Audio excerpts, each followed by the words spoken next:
Type 2 यानी present conditional या फिर पास्ट इंडेफिनिट, ये इसके नाम है। यहाँ पर डिनोट्स द अनरियल या इमेजिनरी सिचुएशन ऑफ फ्यूचर, ना तो वो सिचुएशन रियल है, सिर्फ इमेजिनरी है। मीन्स इसका मतलब क्या हुआ, यहाँ आप देखिए, impossible things in present, present में ये चीज़ इम्पॉसिबल है यानी कि हो ही नहीं सकता और हुआ ही नहीं है, ठीक है। Unlikely things in the future यानी कि आगे ये चीज़ हैपन भी नहीं होगी, ठीक है। ये आपको याद रखना है, यानी कि अभी कुछ भी ऐसा है नहीं और आगे होगा भी नहीं, इम्पॉसिबल अभी अभी एक कल्पना है खाली। यहाँ पर है if plus subject plus verb या फिर वर्ब की second form, subject would plus verb की फर्स्ट फॉर्म, ये हमारा रूल है जो कि वुड फर्स्ट हमेशा आएगा अगर यहाँ पर इफ़ के पास सब्जेक्ट के बाद सेकंड फॉर्म या वर आया है तो, ठीक है। Never use was in place of verb की सेकंड फॉर्म, यहाँ जो वर्ब की सेकंड फॉर्म है यहाँ पर वाज कभी यूज़ नहीं करना। अगर ऐसा आता है तो आपका ध्यान रखना है, एग्ज़ाम में ऐसा पूछ लेते हैं, वाज कभी नहीं आएगा। यहाँ पे कुछ एग्जाम्पल्स हैं। If I had more time I would learn to play the guitar, अगर मेरे पास ज़्यादा टाइम होता तो मैं गिटार सीख लेता, यानी कि मतलब ये हुआ कि अभी उसके पास टाइम है नहीं और आगे वो गिटार सीखेगा भी नहीं, ठीक है। ये इसकी कुछ कंडीशन है। प्रेजेंट में ये पॉसिबल नहीं है काम, और भविष्य में तो होगा ही नहीं, ठीक है। ये कुछ एग्जाम्पल्स हैं जिनको आप देख लेना। एग्ज़ाम में जो पूछे जाते हैं वो सीधा सा है कि भाई second form if subject plus second form या वर्ब की सेकेंड फॉर्म या वर है तो आप वुड प्लस वर्ब की फर्स्ट फॉर्म लगाओगे, वेरी सिंपल। अब अगर type third, past conditional past perfect. Past conditional that means denotes unreal imaginary situation of past, ये पास्ट की अनरियल इमेजिनरी सिचुएशन करते हैं। Means things that didn't happen in past but they're imaginary, जो कुछ हुआ ही नहीं पास्ट में लेकिन उसके रिजल्ट्स को फिर भी सोच रहे हैं। इसका मतलब ये हुआ कि पास्ट का अनफुलफिल्ड एक्शन क्लोज, काम पूरा नहीं हुआ, पूरा जो पास्ट का था वो क्लोज हो चुका है एक्शन, लेकिन और अब उसका पॉसिबिलिटी भी ज़ीरो है, ठीक है। ये हमें याद रखना है इसका तरीका।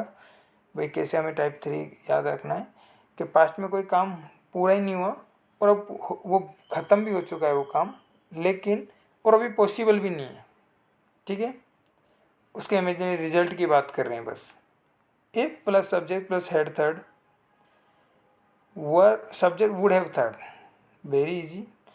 यहाँ पर क्या है, हेड फर्स्ट में अगर हम लेंगे तो हेड सब्जेक्ट प्लस वर्ब की third form plus subject plus would have third. इसी तरह से यहाँ पर वर्ब को भी हम आगे ले सकते हैं। ये देखिए वर अगर हम आगे ले लेते हैं इफ़ की जगह तो सारा सेंटेंस वैसा की वैसा ही रहेगा, इफ़ की जगह वर आ जाएगा, ठीक है। यहाँ पे भी सेम हमने यही किया है, हेड हेड पहले आ गया है, ठीक है।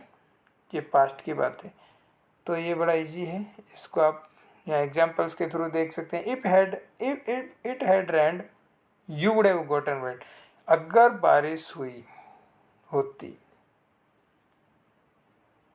You have would have wet तो आप गीले हो जाते, ना तो बारिश हुई, ठीक है। मैंने कहा ना कि आपका जो पास्ट का एक्शन है वो अनफुलफिल हो गया यानी कि वो पूरा नहीं हुआ है और ना ही उसके जो है पूरा होगा, लेकिन उसके वैसे रिजल्ट की हम बात कर रहे हैं, इमेजिनरी रिजल्ट की, ठीक है।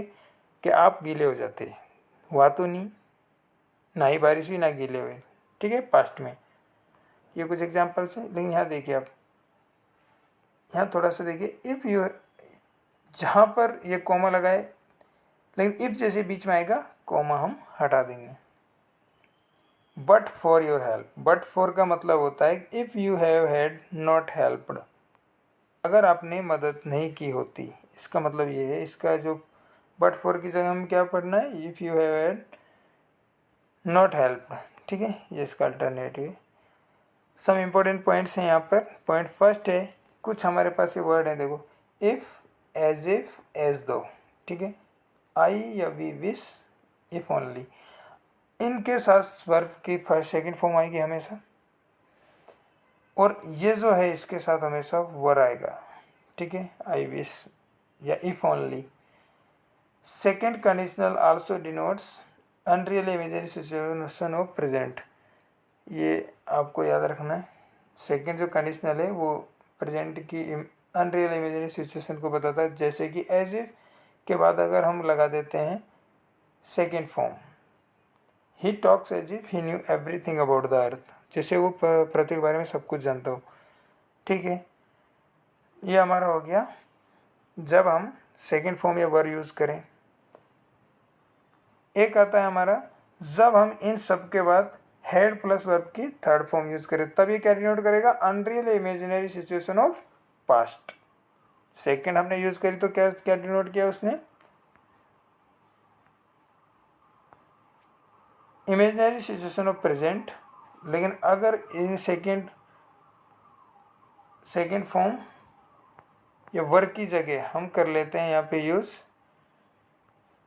हेड थर्ड, देन अगर ये हेड थर्ड हम यूज़ करें तो क्या डिनोट करेगा, unreal imaginary situation of past, past की जो है सिचुएशन को ये बताएगा। It's he seems as if he had not slept for days, इसके एग्जाम्पल है।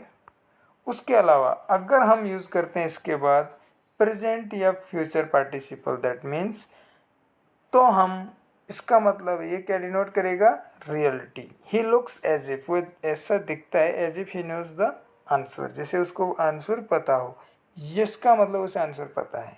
तो आपको याद रखना है इनके साथ एज इफ, इफ, एज दो, आई, अभी, विश, इफ ओनली प्लस, इसके साथ अगर ये चीज़ें आ जाती है हमारी प्रेजेंट या फ्यूचर पार्टिसिपल फर्स्ट फॉर्म या फिर विल, सेल, तो इसका मतलब ये है रियलिटी के लिए आया है।